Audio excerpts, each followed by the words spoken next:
Hi, everyone, and welcome to another episode of Metal Mastermind. I am your host, Ken Candelas, and today we have an awesome guest that I'm super privileged to have on the show. His name is Rick Allen, fantastic sound designer, works on so many things, everything from Grand Theft Auto to Disney and everything in between. And Rick, welcome to the show. It's such a pleasure to have you here, man. Thank you, Ken. This is awesome. I'm looking forward to talking to you and sharing a little knowledge. It's one thing that I personally enjoy doing. So let's see if I can stumble through this and spread a little bit of what's up here in the noggin. That's right. Yeah, actually, and this is such a great thing because you and I were both educators.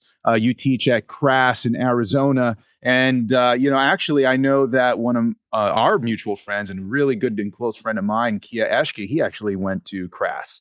So it's such a small world that we live in. And we bridge the gap even with this kind of technology on Zoom and all this kind of stuff. So this is really such a pleasure.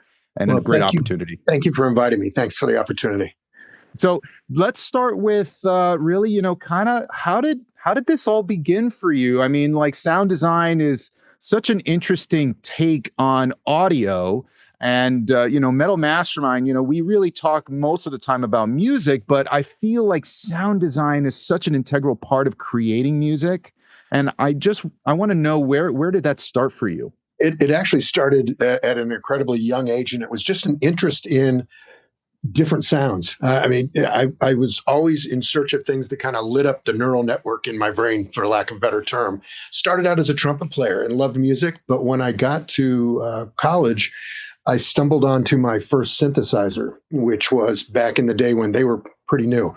As you can tell from the hair color, I'm an old man, and I have, inside I think I'm 18 years old. Outside I'm in my 60s. So, but back then the synthesizer was new. When I started experimenting with the synths, it's like a light went off.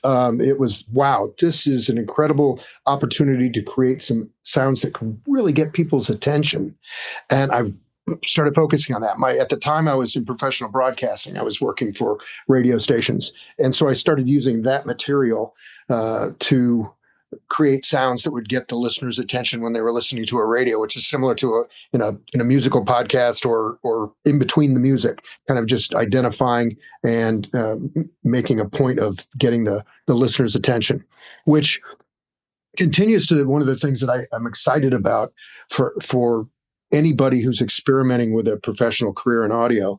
Is I've got music background in around the room in the studio here.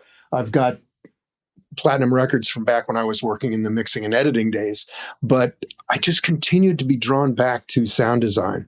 And it's such a wide term. One of the things I love is the fact that you can make a living in sound design in so many different ways. There are people making the sounds that happen when you open a door and hit a button on a Tesla, or when you start a Netflix show, the sound of the Netflix logo. That's all things that someone has to design. And then you can talk about movie and films, which is and TV, which is where a lot of my work gets showcased. That's an interesting way to go. But it's one of those art forms that if you learn it, master it, you can zig and zag and try to keep that revenue model going where you can pay your bills as well as have fun.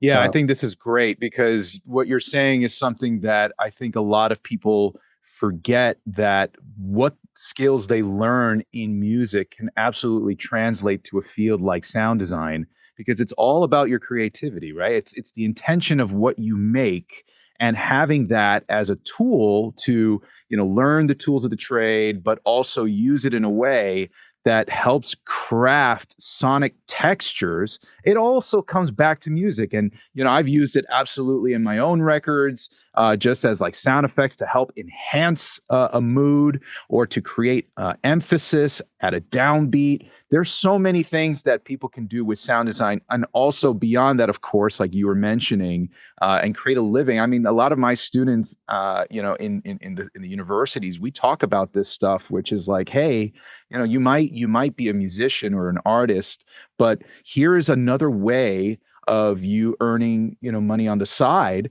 that can also support your art. It's such a beautiful way to combine the two. And specifically on the art, I kind of moved away from the music and got specifically into the post production and sound effects and that sort of thing. But there are many people that are making a decent living. I mean, everybody. While I love live music, the world of beats is obviously is something that is there. And if you're trying to sell your beats, if you've used stock sounds and samples that everybody else has, how does that make your work stand out? Learning and getting a basic concept and then getting to be better at sound design, you can do a bass drop that just blows everything else out of the water, and it's yours. It's kind of like, I look back to being in mixing music. Would you throw a compressor on your snare drum and go click preset? Of course not. You're adjusting the attack, the release, the threshold, all these things. They're important to know how to control these things. So I'm a huge believer in learning some of this, some of the technology that we have as far as sound manipulation goes for sound design, and learning the actual plugin, and learning what each knob does and what you can do to make it your own kind of situation. Yes. I love that take, because it's definitely presets, I think, help to speed up a process, but they by all means, they're not like a one size fits all. You have to learn how to tweak them and fit it in context with what really matters in the mix. And I think that's a great point that you said. And I think with sound design, samples in general, I find that a lot of students, they sort of start with pre-made samples, and then they sort of start to kind of get an idea of like how this is supposed to be. And then from there, hopefully the idea is to start then really doing their own samples, recording. I tell them, hey, you could use your phone to capture, sound, but like get a dedicated recorder, something that doesn't have any apps. Its only job is just to record this one thing that you have, and you take it everywhere. Go any place that, you find that sounds like, oh, wow, this is like an interesting area. I haven't stumbled onto this before. And you have something in your back pocket that's just, oh, let's capture that. And then you can take that home, put it in your DAW, manipulate it, and then you've got something there unique. That's a great piece of advice. And Ken, when it comes to that sort of thing, one of the things that I think has made my work stand out over the years has been that exact thing, that I've started with organic material. I start with something because my love of synthesizers has not waned at all. However, over the years, everybody got the ability to reach in and have a software synth in their DAW, and they have access to those sounds. And I'm always looking for, what can I create that somebody else hasn't heard before that will get somebody's attention? Because that's our job. And so I started years ago, recording organic sounds. Something as crazy as I'm in Arizona, so we have these large saguaro cactuses with these big needles on them. I took a cello bow out and I just scratched my head and went, rosin that sucker up, and sat there, and on one of the needles just sat there and went back and forth, created one of the neatest screech sounds that can be underneath a snare or anything like that. One of my wheelhouse expertise is, and I'm embarrassed to say, it proves I'm a big kid at heart, blowing stuff up. I shatter things, break things, and blow stuff up and record that. And that is something that when you start with that and then learn how to manipulate that, you can come up with some incredible things that I have no scientific white paper to prove this at all, but my brain says if you start with an organic sound, somewhere in the back of your subconscious, even though you manipulate the crud out of it, somewhere in the back of your head, your brain goes, okay, I'm accepting that because I think that's a natural sound that I'll let that in, but wow, that's weird. Let me pay attention to it. My God. No scientific research to back that up, dude, but that's my fantasy. I'm like just blown away. I mean, pun intended. This is hilarious. Just having this, enthusiasm about, just the world, the natural world, and then doing things. And I mean, like, you probably have more experience with explosives than than probably some professionals, I would imagine, because of this. I'm proud to say I still have all 10 fingers, but yeah, but it's, and in all joking aside, it is something that is something you want to make sure you do it in a safe way if you do explore that. But and I've got, in fact, yesterday after lunch with a friend of mine who's ex-military, we went out to explore a few new places for safe shooting outdoors that we're going to record in a couple of weeks. We're going to take about 30 weapons out and just record gunshots and counter-right explosions and things like that. But I literally I have a toilet that was going to be thrown out in the neighborhood for bulk trash pickup. I have that sitting by my Foley studio door, waiting to be smashed with a sledgehammer. So you're always looking for just crazy stuff. And all these things, I got carried away talking here, and you'll find I'm really passionate about this. If you need to, you can just go, whoa, slow down, Rick, because I'll keep going. But when it comes to when you said earlier, looking for things to record and bring into your music, that's something that I've used cardboard boxes to lightly tap with a bass drum, marching band beater, things like that, to just bring stuff underneath the bass drum. And as far as miking goes, for the things I'm recording, all your music skills, all your tracking skills can come in handy.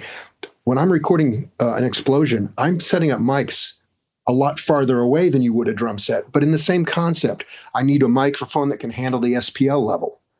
So that if I'm going to get close to the explosion, you have to think of that as like, you're not going to put a ribbon microphone an inch away from a snare drum. That's not a good thing. But you're going to put a good dynamic mic there that can handle the SPL.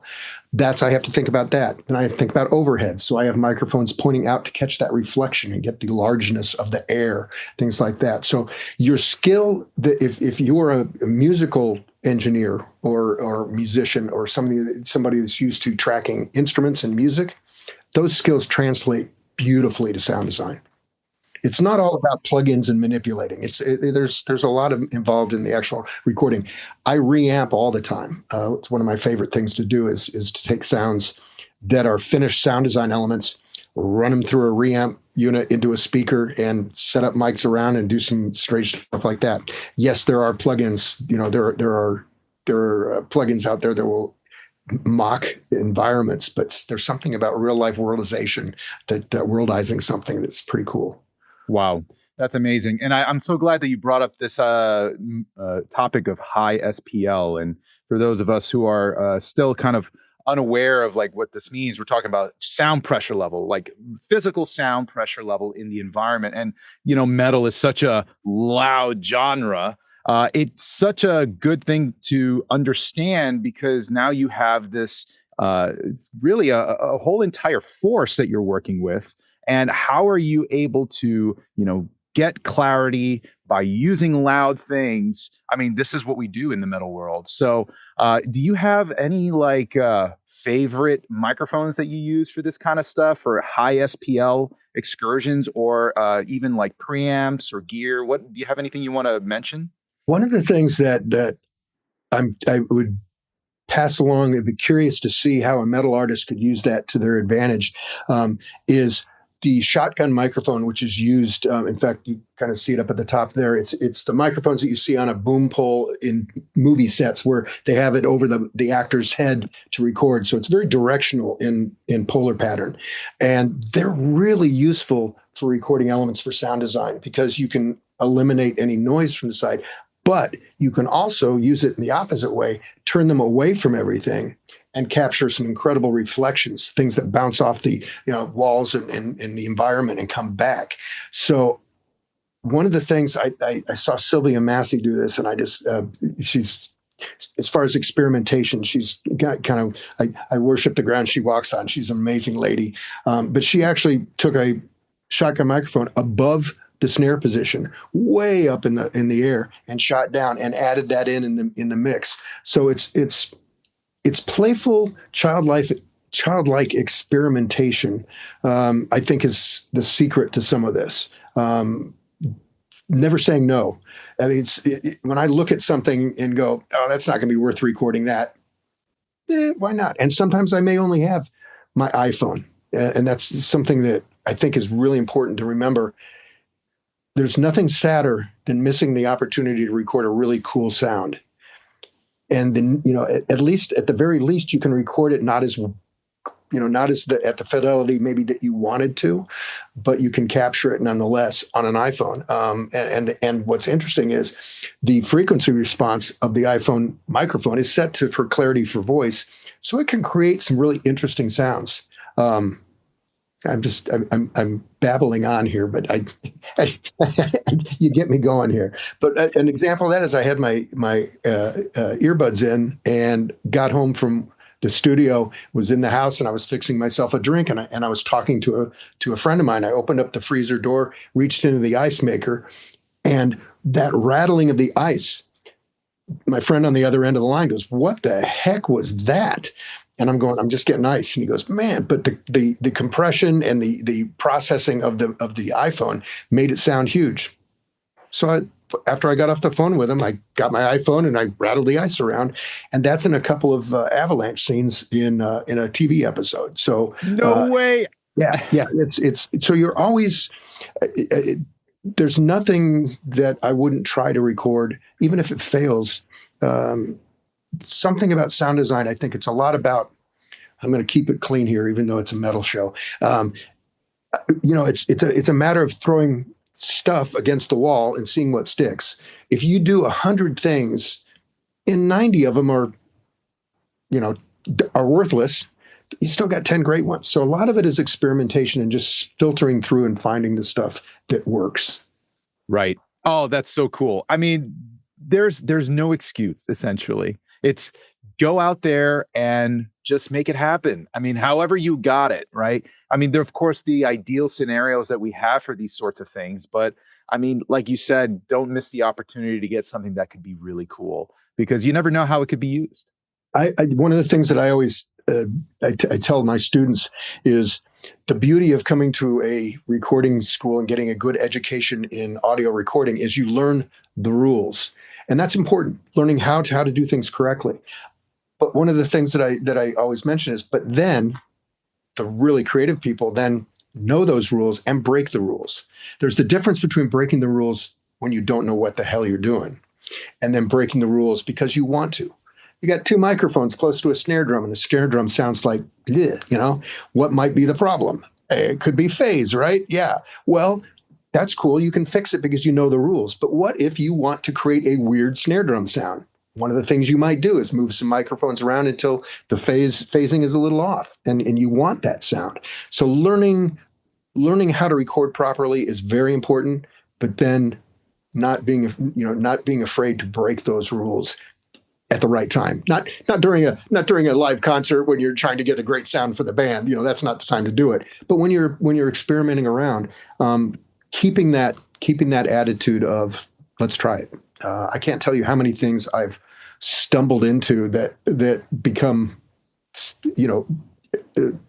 a staple of the kind of sound that I do, that happened not because I was going, I'm going for that sound, but it's because I'm going, oh, let's try that. Let's do that. Wow. What the hell was that? And then figuring out why it did that. Yeah, see, this is why I was so happy to have you on, Rick, because you're such a playful person when it comes to sound in general. It's just it's the type of, again, enthusiasm that makes the person that you are so successful at what you do. That passion really bleeds through what you're saying. And now, actually, on the subject of metal, recording metallic objects. How do you like doing that? I'm just curious. Do you use them for, thunder and all that kind of stuff? Or what else do you like to use metal for? All my friends will tell you that I have, I can't believe you brought that up, because I have kind of an obsession on recording large metal slams and bangs.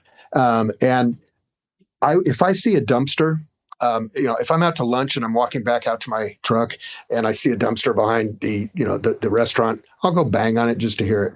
And one of the things that, and I'll use those are the basic huge sounds of a metal clanging and that sort of thing, can be used and manipulated in so many different ways. They can be shortened up and put in a sampler, and you can create some great snare or tom bends, things like that. It's amazing what you can get with that as a sweetener. But the interesting thing I found over the years, hopefully this piece of advice will save some people that want to try that, a little bit of the heartache that I went through, which is most metal dumpsters, the big ones, are either at construction sites or in busy industrial areas. And those usually are not quiet places. So how do we get around that? One of the things that I have fallen in love with is a contact mic, which is a microphone. A lot of these are the microphones that we use a lot for miking violins or acoustic guitars in a bar setting. They pick up vibrations. You attach them to the body of the violin or the instrument, and it picks up the vibrations as opposed to sound waves. So by doing that, you and I could be talking loudly, and I could put a contact mic on acoustic guitar and be playing the acoustic guitar while we're talking, and the mic would only pick up the acoustic guitar. So I use that in a sound effect recording kind of way instead of musically. I'll attach one of those to the dumpster, probably put some microphones around to capture the air and the bigness of it, hit it, and then I'm on in the DAW, you can then kill the microphones that have some of the outside noise very quickly, pick up the transient, the hit, and then bury that and let the ring and the resonance come out in the contact mic. So amazing. Yeah. In fact, in my field recording class, one of the things that the students laugh at me about is we actually go behind the conservatory and kick the dumpster to the point where it's right by the live sound area where they're teaching live sound. And I've had, the professors come out going, "Okay, Rick, knock it off. You're leaking into the stage." That's hilarious. I actually have a buddy of mine who actually did something very interesting with exact same technique that you're talking about. They had a gig that they went to the Eiffel Tower for. And they said, hey, I think the composer was Joseph Bertolozzi. And he had this whole idea of turning the tower into an instrument.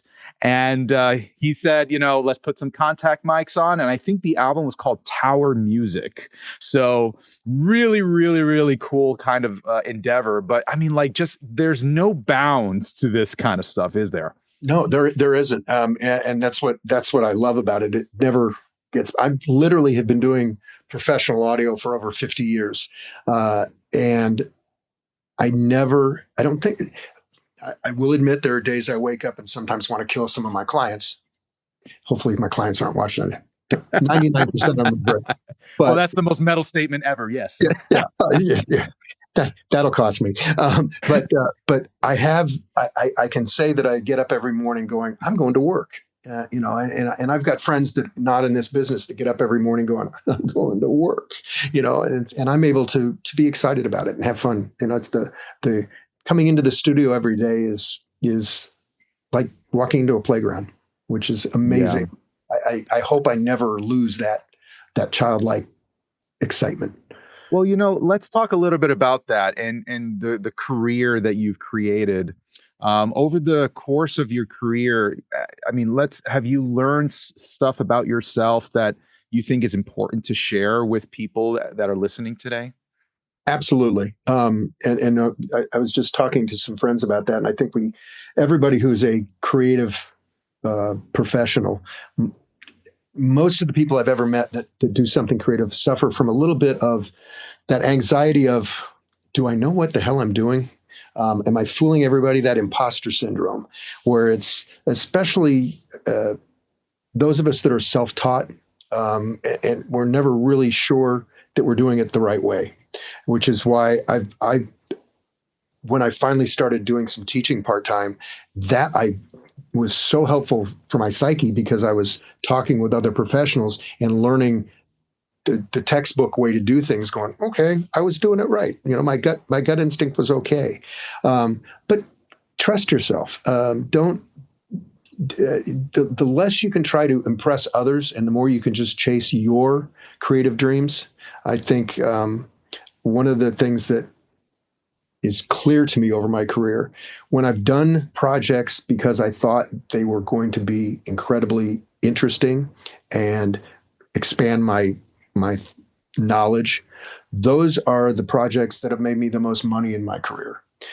The ones where I've chased the money, where I've gone, oh, that project's going to make me a fistful of dollars. Those are the ones that usually were the most frustrating, that felt like they dragged on for the longest period, and the ones that I probably are not proud of as compared to the other ones. So that's easy. I mean, I've been doing it long enough where my career has left me financially solid, so I don't have to worry about that. It's easy for someone in my position to go, oh yeah, when you're starting out, just do what you love, and when you're trying to pay your bills, that's not the friendliest advice. But I hope, I mean, the old saying, do what you love and the money will follow. Even if it doesn't follow, as long as you're able to pay your bills and take care of your responsibilities, wouldn't you rather wake up in the morning and go do something that you love to do, as opposed to make a little more money and hate what you're doing 8-10 hours a day?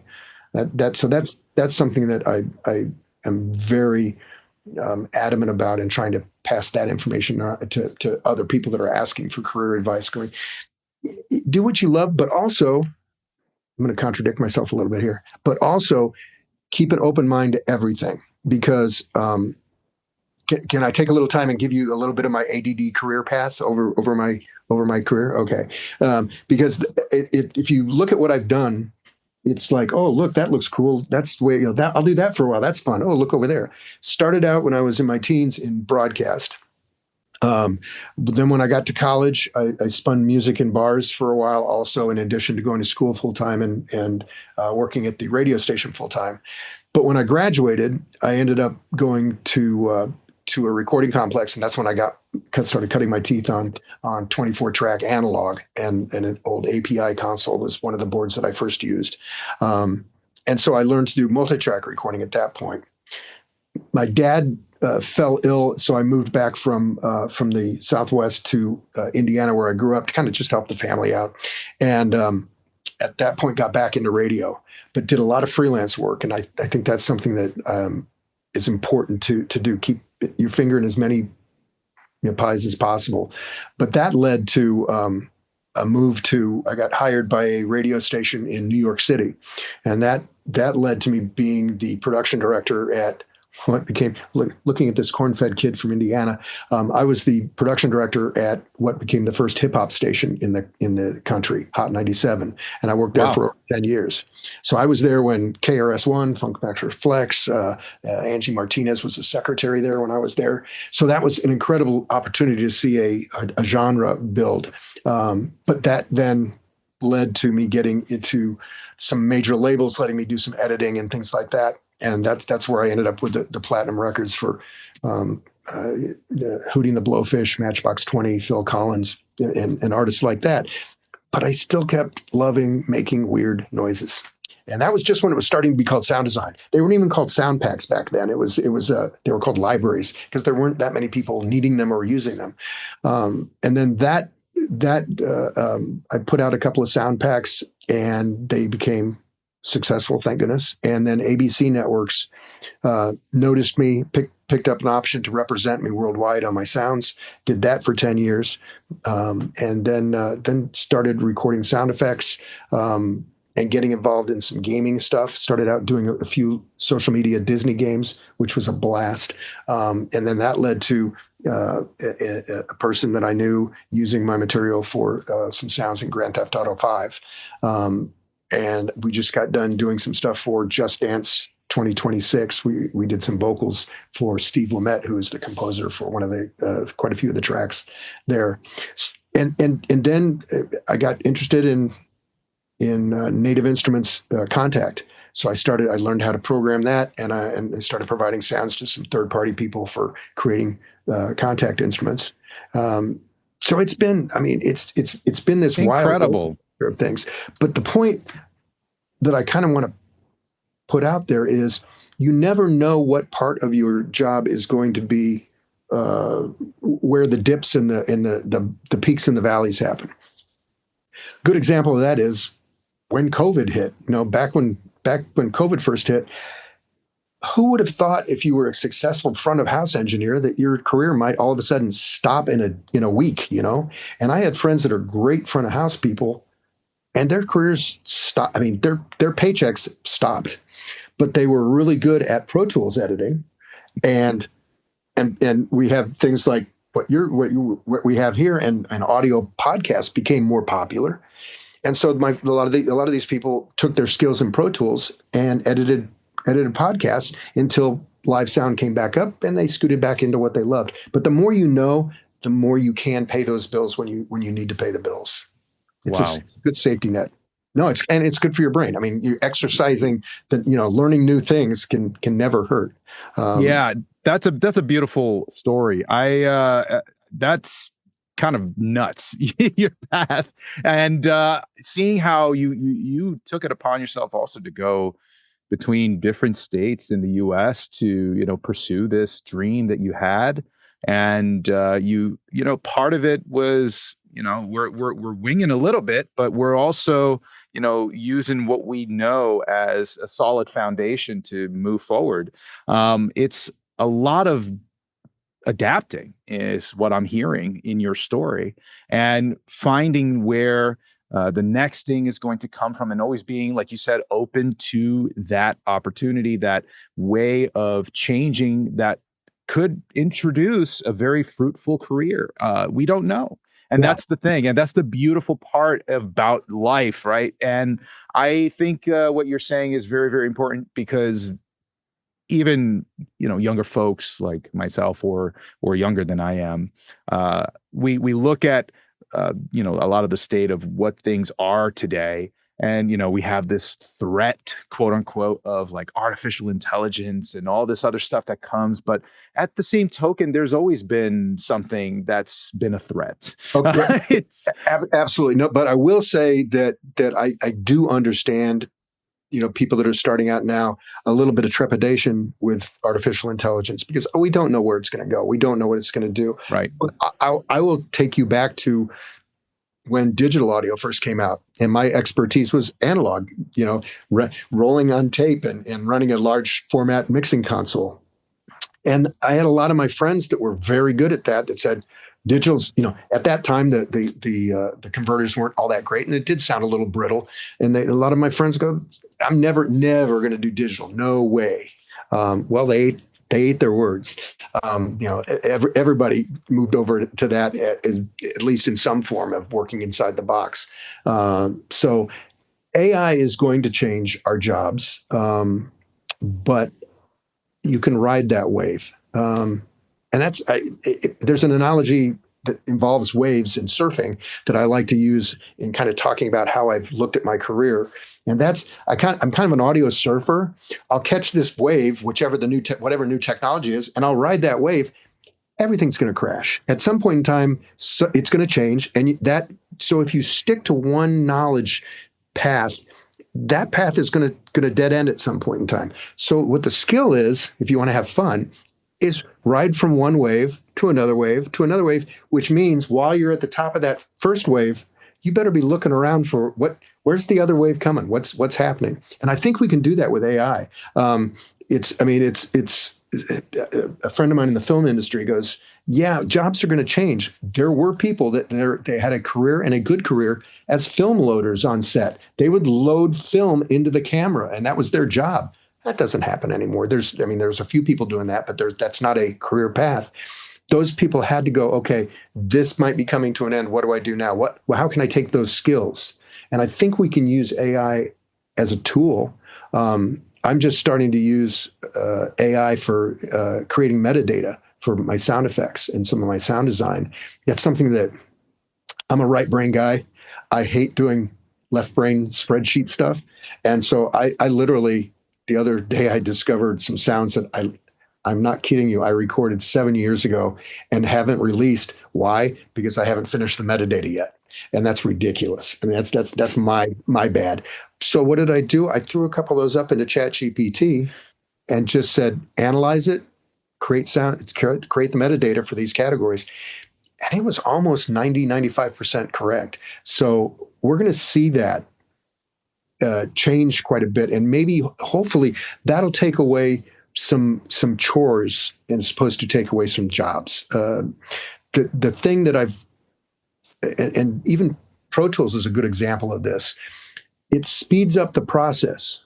I mean, the days of, you used to get 3 minutes to take a breath and let your brain kind of settle down when someone was at the end of the song on a 2-inch analog tape and you said, let's go back to the beginning of the song. You hit rewind.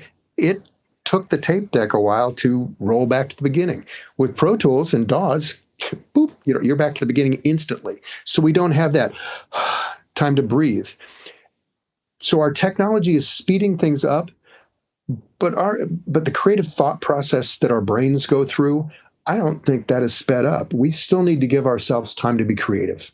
And so there is that fight between the business sense of let's speed things up and do more things. You can do, hey, do 10 jobs, do the job of 10 people because we have the technology to do that. It doesn't mean you can do the job of 10 people well. So it's going to be interesting, and I don't have a crystal ball. I will actually look forward to hopefully living long enough to look back on this podcast years from now and going, oh boy, was I wrong. I will say that the technology is increasing and developing at an absolute exponential rate. It's speeding up. So I don't know what's going to happen, but I'm sure as hell is going to, I'm going to keep track of it. I'm going to keep my eye on it. I'm not just going to sit back and go, whatever. So. Yeah, no, I think that's a smart way to look at it, because also in this case, actually, funny enough, when we were looking at some of the data on people who were attending the universities, the younger generations were actually valuing the arts more than any other field of study. And I think that has a lot to do with just the creative mind. And I think being in the creative field, like sound design or music creating or just audio in general, it's a creative field. It's so much of what you do, less of doing just the menial thing, being, let's say just, for example, no shame or on this kind of role, but like just doing the accountant work, it's like, that's a numbers job, which a computer can do. But when you're talking about design, there's so many ways that it can go. And yeah, sure, artificial intelligence has, generative AI, but it's not perfect. And it's also very subjective. It's got something that you don't get with a human, which is communicating those ideas with the person. Like, it'll create something, but you have to be having this talk back and forth to find something that truly works. And you might spend really a lot of hours doing something using generative AI, but you could also have a conversation with a human being who can also help do that. So I think people will always want to be creative. I think that's just innate in us. So I don't see AI as necessarily a giant threat to the creative industry, mostly because I just think people will always want to be creative. But I do definitely see, in how commerce definitely can change, and using it in ways like you mentioned as metadata generation for your sounds, I think is a fantastic way of using it so that you can spend less time on those menial tasks and more time making cool stuff. Yeah, and moving forward is don't be too much of a victim about AI is here, my job's going away. No, if you're creative, you can figure out a way, because you have that advantage of being a creative. And I think there is a legitimate fear in the back of my mind, though, that one of the things that I hope for humanity, and I have faith in humanity, but I don't want the masses to settle for a different level of creative value. Kind of back when I'll go back to the quality of when MP3s first hit, and people were trading, with Napster and things like that, and people were willing to take a low quality sound to listen to that as opposed to an uncompressed file, and people got used to a lower quality. We're listening to, and this is just reality. I'm not saying this is wrong. This is reality. most people are listening on earbuds now when they're listening to music. They're not listening on large, studio monitors. That scares me a little bit, that we're teaching generations to settle for a quality at a lower quality level. And I don't want that to happen with AI creativity. I don't want this generative AI video and audio to become so prevalent that the creative humanized versions don't push through and get exposure. It's kind of like being outside at a picnic, being surrounded by a bunch of gnats.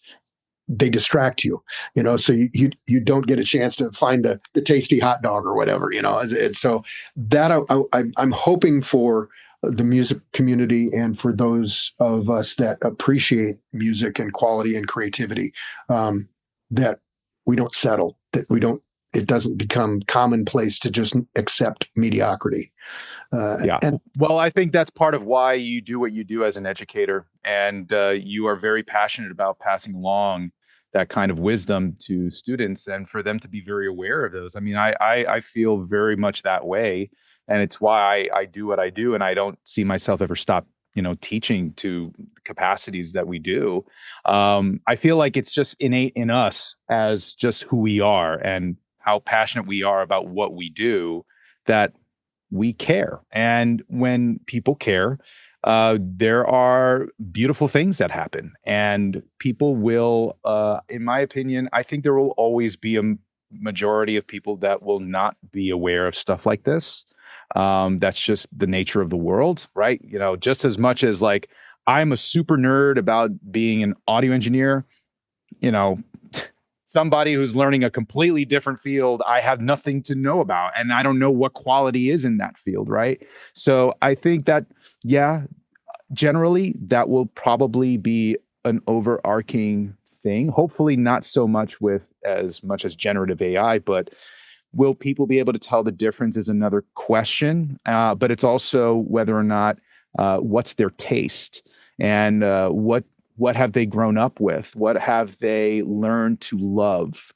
And those are things that I think are very important for us as educators to always remind people that it's, you gotta pursue the things that you love, and you have to have the appreciation. And that's why I always really did appreciate, even in, like the community college where, I first attended. It was Queensborough Community College, great place. Just an exposure to just different genres of music in a classroom where they said, hey, this is this is that, this is this is that. Write a little bit about this so that you kind of get a feeling of an idea of what this is about, and just opening up your mind to new things. And the state of education is something I'm curious to know also about. Where you think it's headed, because as far as like Metal Mastermind goes, I like to consider Metal Mastermind an alternative education resource, but it's by no means a replacement for a university. I think there is a lot to be said about how education's changing, but it's also not necessarily that education's becoming irrelevant. I've seen this a lot on the internet. You'll find people who are saying, oh, you don't have to go to school, you can just start a business and then you can make your money that way. And it's like, you know what? I don't necessarily fully agree with stuff like that. And I'm just curious about how you think education's changing, or what you're noticing. I'll talk about education, but also I think I'll start by just talking about lifestyle and learning to be a community. That's one of the things that I think is important. That's one of the things I think's an incredible positive thing about a university or like a conservatory or education there, where you're around other people. I'll go back to the days of, and I don't want to go, oh yeah, boomer or whatever, but it's like, but back in the early days of recording studios, you'd have an entire band in there with interaction. So the bass player may come up with a line that, if you're working alone in your bedroom on a DAW, or even if you're interacting with somebody in different places, if it's not live interaction, that the community and the blending of ideas and that synergy doesn't happen. And that's one thing I'm extremely passionate about is making sure that people get together and talk about things. I consider myself an expert, but yet I can tell you in so many sessions where a second engineer or even an intern that's setting up something goes, "Hey, can we do it this way?" And I'm like, "Whoa, I never thought of that. Oh my God." And something turns out twice as good as it would have if I would have been this stick in the mud thinking I knew everything and I'm going to do it my way, and being a hermit in my studio and not interacting with other people. That's where the creative brain grows, I think, is with that interaction. So one of the things that, in addition to, I think online education is absolutely valid. One of the things that is dangerous about that is there is no policing. If somebody doesn't know the subject and they're trying to learn it, and there are 100 YouTube videos out there, 99 of them, a lot of times, are just bunk. And so how do you find that one magic nugget? And that's where a program that you're doing is, you can learn to trust that. It's like, over time, it's like, oh, okay, Ken's videos, there's somebody who knows what they're talking about. I can trust that channel. Whereas that's one of the things that I think is important about going to, at least in some way or shape or form, going to a school setting or interning at a studio, but being in a place where things are happening, getting hands-on experience, and that can depend on.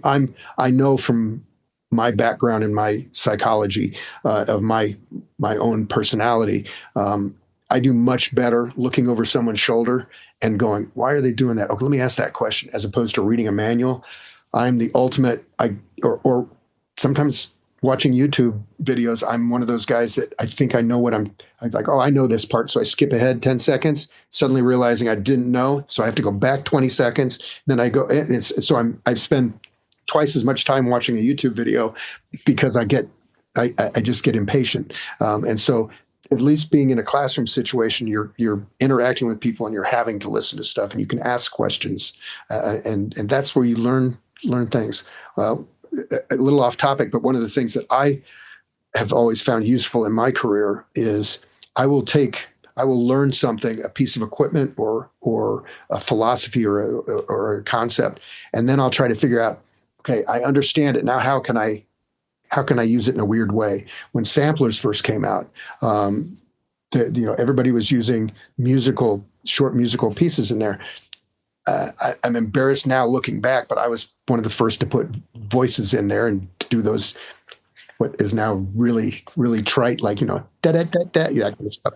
But at the time, it sounded new and interesting. So, and I did it because it was like, I wonder what that would sound like. Just being around people that want to experiment, and I think you find that in the educational environment. But the tough thing is, make sure if you're trying to learn online, make sure you're finding legitimate and qualified people to teach you. Yeah. Well, thank you, Rick. This has been such a fruitful endeavor. And on that note, I want to just mention to the audience. This is Rick Allen, sound designer. You can find Rick Allen on Rick Allen Creative, or is that correct? RickAllenCreative.com is my website. There you go. Instagram is Rick Allen Creative, and so is YouTube. So please look me up. You'll see me doing all sorts of weird stuff. Oh my God, it's going to be so cool to see all that kind of stuff, guys. Like, make sure you check them out. And Metal Mastermind, of course, as a educational resource that we've been talking about online for several, years now. We have a whole lot of resources for people who want to learn how to do, production, music performance, stage presence, and everything in between, music business and all that.